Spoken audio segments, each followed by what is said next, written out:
Hello ஹாய்ங்க. நாங்கள் ரீசெண்டாக tulip garden போயிருந்தோங்க. So ரொம்ப நாள் ஆசை துலிப் கார்டன் போகணுன்னு சொல்லிட்டு. ஸோ எங்களோட பக்கெட் லிஸ்ட்லேயே இருந்தது. யூஸ்வலி துலிப்புக்கு வந்து எல்லோரும் ஆம்ஸ்டர்டாம் போவாங்க. பட் நம்ம ஆம்ஸ்டர்டாம் போகணுன்னா செங்கன் விசா வாங்கணும். அதுக்கப்புறம் பர்டிகுலர் மந்த்தில் போகணும்.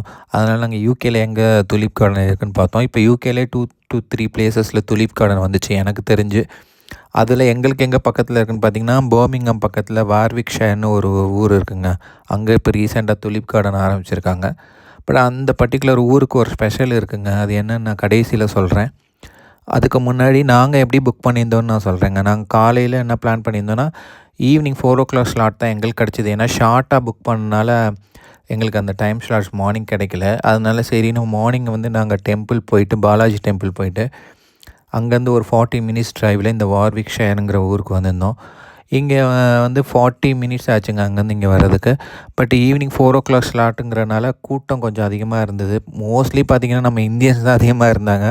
ஸோ எல்லோரும் வந்து பார்த்திங்கன்னா நல்லா டிஎஸ்எல்ஆர் கேமரா எடுத்துகிட்டு வந்து ஃபோட்டோ ஷூட்டுக்கு பெஸ்ட்டு ப்ளேஸுங்க இங்கே ஆக்சுவலி. ஸோ நாங்கள் எப்படி புக் பண்ணோங்கிறது நான் வந்து அந்த புக்கிங் லிங்க் வெப்சைட்டோட லிங்க் வந்து டிஸ்கிரிப்ஷனில் கொடுக்குறேன். ஸோ நீங்கள் அதை யூஸ் பண்ணிக்கோங்க. இதோட ப்ரைஸ் ஜெனரலி பார்த்திங்கன்னா ஒரு அடல்ட்டுக்கு 15 பவுண்ட்ஸுங்க. ஸோ நாங்கள் 4 பேர் இருந்ததுனால எங்களுக்கு அரௌண்ட் 75 பவுண்ட்ஸ் வந்தது ஆக்சுவலி புக்கிங் காஸ்ட்டே வந்து பார்த்திங்கன்னா. ஸோ நம்ம காசுக்கு பார்த்திங்கன்னா ஒரு ஆளுக்கு 1700 to 1800 ருபீஸ் செலவாகுங்க. பட் இங்கே தாராளமாக 2 to 3 ஹவர்ஸ் டைம் பாஸ் பண்ணலாம். ஏன்னா இங்கே நிறைய ஃபோட்டோ ஷூட்ஸ் இருக்குது. அதே மாதிரி ஆம்ஸ்டர்டாமில் இருக்கிற மாதிரி அந்த வீல் இதெல்லாம் ரீக்ரியேட் பண்ணியிருந்தாங்க. அதுக்கப்புறம் பார்த்திங்கன்னா இங்கே டிஃப்ரெண்ட் ஃபோட்டோ ஷூட் பிளேஸஸே அவங்க தனியாக க்ரியேட் பண்ணி வச்சுருக்காங்க. ஸோ நம்ம அங்கே நின்று ஃபோட்டோ எடுத்துக்கலாம். இந்த ஜெயண்ட் வீலில் ஃபோட்டோ எடுக்கிறதுக்கு சம்டைம் க்யூ நிற்பாங்க. நீங்கள் க்யூவில் நின்று தான் ஃபோட்டோ எடுக்கணும். சம்டைம் க்யூ இல்லாமல் இருந்தால் நம்ம டேரெக்டாக ஃபோட்டோ எடுத்துக்கலாம். பட் நீங்கள் எல்லா டிஃப்ரெண்ட் வெரைட்டிஸ் ஆஃப் ஃப்ளவர்ஸ் இருக்குங்க. ஸோ நீங்கள் ஒவ்வொரு பிளேஸில் போய் ஃபோட்டோ எடுக்கிறதுக்கே மினிமம் 2 to 3 ஹவர்ஸ் ஆகிடும் ஆக்சுவலி பார்த்திங்கன்னா.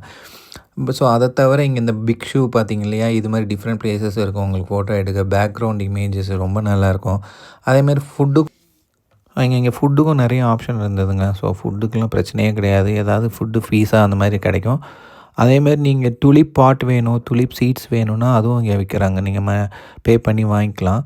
இங்கே வீடியோவோட ஸ்டார்டிங்கில் இது ஒரு ஸ்பெஷல் பிளேஸ்னு சொல்லியிருந்தேன் இல்லையா. இங்கே என்ன ஸ்பெஷல்னால், இங்கே தாங்க நம்ம வில்லியம் ஷேக்ஸ்பியர் பிறந்தார். ஸோ 16th சென்ச்சுரியில் வில்லியம் ஷேக்ஸ்பியர் பிறந்த வீடு இது தான். இப்போ அவரோட வீடை மியூசியமாக மாற்றிருக்காங்க. ஸோ நீங்கள் அதையும் விசிட் பண்ணலாம். தேங்க்யூ, பாய்.